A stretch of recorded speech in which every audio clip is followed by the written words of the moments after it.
Recording is rolling. It's Tuesday, March 17th. We're on to lesson 10.4, probability and the multiplication rule. But really, your book talks about independent and dependent events. Right, so two little bit different scenarios. Independent, before I get into that, here's what's going on. You guys got lesson 10.3 and 10.4 open. We covered lesson 10.3 yesterday, 10.4 today. We're about to be done. Next couple days, I'll give you guys for Alex days. Some of you guys still need to make up assignments from last week also, so you guys can get all that in before this upcoming spring break. Friday, I'll do a game theory activity with you guys. At least that's the plan. All right, so what is independent? What's dependent? Independent is if two events have nothing to do with each other. Like guys, if I flip these two coins, and this could be heads or tails, and this one could also be heads or tails. Okay? But regardless of the outcome of one, isn't the other one completely independent of that? Like this could flip and be whatever it is, right? But that's not going to change the probability of what the other coin shows up, right? So it'll be an independent event. Now for independent events, you can if you say what's the probability of say like two heads, you can very simply multiply each individual probability. Here it is right here. You say probability of A and B happening, so like two heads, like heads and heads, is very simply probability A times probability B. Right? That's all it is. Right? But if two events are dependent on each other, okay, dependent, then it's a little trickier because you have to consider events happening in order. So a classic example is if you have a bag of marbles. Let's say you have some red marbles and some blue marbles, right? And you reach in and you pull one out, and you can't see inside the bag, so you have no idea what marble you're gonna pull. Right? Once you pull that marble, if you do not replace it, a lot of times they'll specify that you don't replace marble, you set it off to the side, and you reach in and grab another marble. Well, guys, the fact that you drew a marble already doesn't that change the number of marbles in the bag and also the proportions of the colors like that? Or what if I had this box of stamps right here? Okay. What if these were all in a bag? So I'm blindfolded, I can't see what's what. Okay. What's the probability that I draw the two red stamps? You guys see there are only two red stamps out of guys, how many stamps altogether? What? So, or Yeah, everybody sees 12 stamps, right? 12 stamps. Right? What's the probability that I draw one stamp and then I draw another stamp and they're both happen to be these two exactly? Right? Well, we can do this. Because what's the probability that I draw a single stamp, the first drawing, and I get one of the red stamps? 1 in 12. Well, 2 out of 12, right? Because it could be either one of these. Okay. So there's a 2 out of 12 chance that I'll draw a red stamp. Isn't that true? Right. Yeah. Now let's say I pull one of these from like and I pull this guy and I say, hey, I did get a red stamp. Well, that was going to happen 2 out of 12 times. So I set this off to the side. Now that's an important detail. I do not replace it. Okay. Now how many stamps are remaining? 11. Now there's only 11 stamps remaining. Okay. And what's the chance I pulled the red one? Only 1 in 11 because there's only one of those. Right. So I reach around and I pull this guy. Hey, I did get it. Right. So what was the chance of that happening? Well, I'm looking at it right here. So it would be 2 out of 132 chance that I pulled the two red stamps. Right.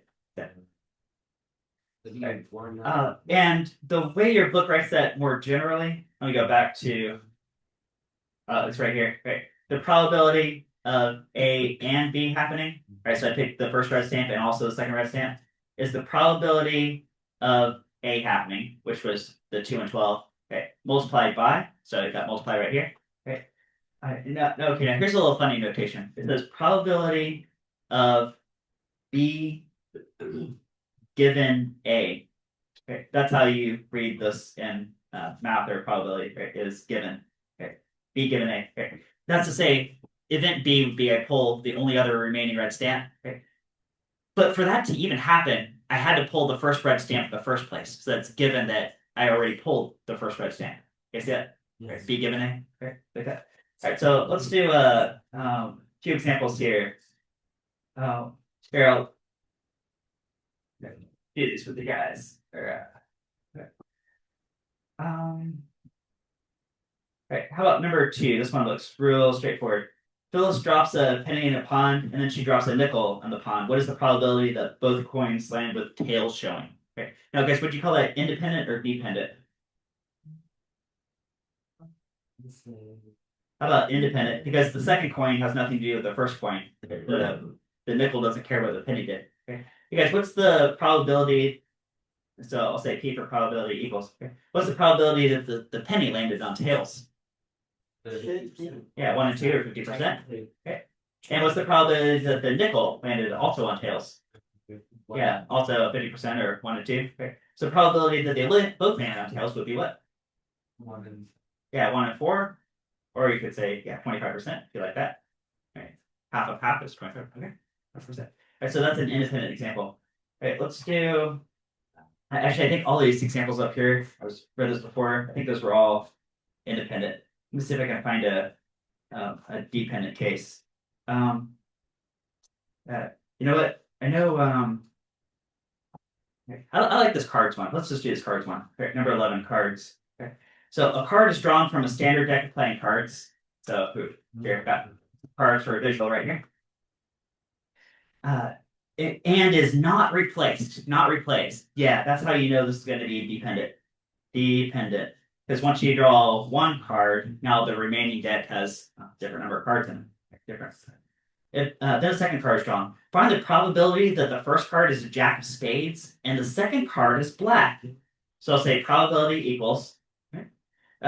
No, guys, what's the chance that the first card I draw out of this deck of 52 happens to be the jack of spades? 1 and 52. 1 of 52. Yeah, because only one of the cards is the jack of spades out of 52. Okay. Okay. So let's say I do happen to draw the jack of spades. So that happened. Okay. Then I'll say, okay, now I can continue the story. And the second card is black. Well, guess how many cards are remaining? Yeah, now there's only 51 cards left because I pulled the jack out of the jack of spades. Okay. Hey, jack of spades, is that a black card? Yeah. Oh, so out of all these remaining cards, it looks like the number of black cards is also been reduced by 1, isn't it? Right. 25, right? Because there are normally 26 black cards and 26 red cards. Right? But I pulled one of the cards that happened to be black. So there's only 25 remaining. Is that true? They're black. Okay. Right. Oh, and you can multiply this out. So this is going to be, what is 52 times 51? Okay. So look at 25 out of 2652. Okay. And 2652. Right. That's 0.0094 as a decimal. Okay. Okay, so that's the decimal. How could you report this as a percentage? Multiply by 100. Yeah, times 100. So say 0.94%. Okay. And I was checking the teacher's guide earlier, and it even rounds it to, it says pretty close to 1% approximately. Okay. There's about a 1% chance. Okay. Okay, so this particular scenario, okay, like guys, if I handed you each a deck of cards, right, and had you do this like hundreds of times, just right, you're all just doing this experiment all day, which would be kind of boring experiment. Okay.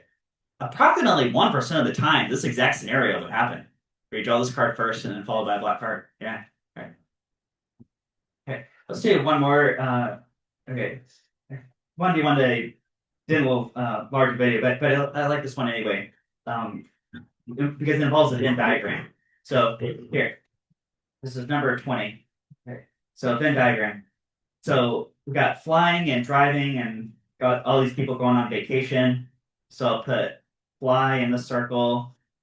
I'll put drive in the circle. Okay. Now there could also be a wider universe. Maybe people that don't go on vacation. So I'll say universe is here, universe. Okay. Or I was originally thinking, well, what if somebody takes a train or something? Like, we weren't in the States, but something like that. But you either fly or drive. Okay. And guys, notice that there's some overlapping intersection, huh? Because maybe it's possible you could fly part of the way and also drive part of the way, so there could be some overlap. Okay. Well, let's here's here. It says travel agency conducts a survey to determine whether people drive or fly to their vacation destinations. The result indicated that the percentage of people that drove or probability of driving is 0.6. Okay. So, guys, could you say that this whole circle here, probability of drive, is 0.6? Okay.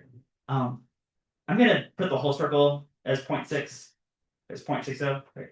And as a percentage, that would be what? 60%. Yeah, 60%. Right. I think it comes down to a little bit of interpretation. Is it strictly drive, which would just be this crescent moon shape, or would it be drive, but you're also allowed to fly if you want to, and that would be this whole circle. I'm going to interpret it as the whole circle, so we can just move forward. Okay. And the probability of driving, and you guys see this upside down U symbol? That's an intersection. Okay. So driving and flying is 0.2, which is 20%. Guys, what should I label 20% on here? Okay. Oh, gotta go to. Office. Okay, all right. Guys, when you see here, I'll hold this closer to the camera. Okay. You can see it says probability of drive and then and fly is 0.2. You guys see that? The upside down U symbol is an intersection. You can read that as and. Right? That's this middle wedge right here. So I know this middle wedge is 20%. Did both. Okay? And the probability of not vacationing at all is 0.1, which is 10%. So I'm going to put that out in the wider universe. So out here is 10%. Okay? You guys get that? Remember so far? Right. All right. And then they ask some different questions. But it would have to do with how we fill in the rest of this diagram. So let's see, how do you fill in the rest of this? If you know that driving, and I'll also include flying in that, or driving and flying, right, is 60%, then what would you say, what percent of people strictly drove but did not fly at all? Can you guys figure that out?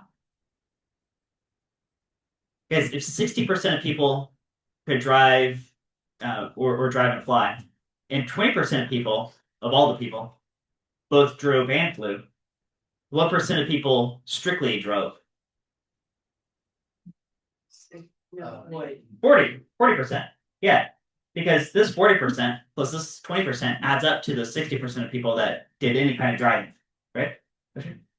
Now, guys, look at the percentages we have on the board. What do these percentages add up to? 70. We've only accounted for 70% of people.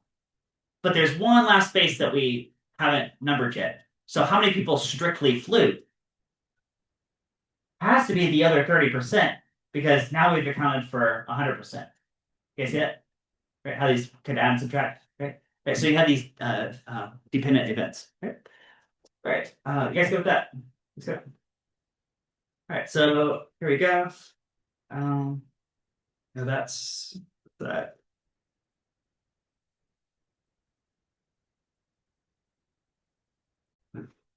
All right. So you guys got 10-3, 10-4.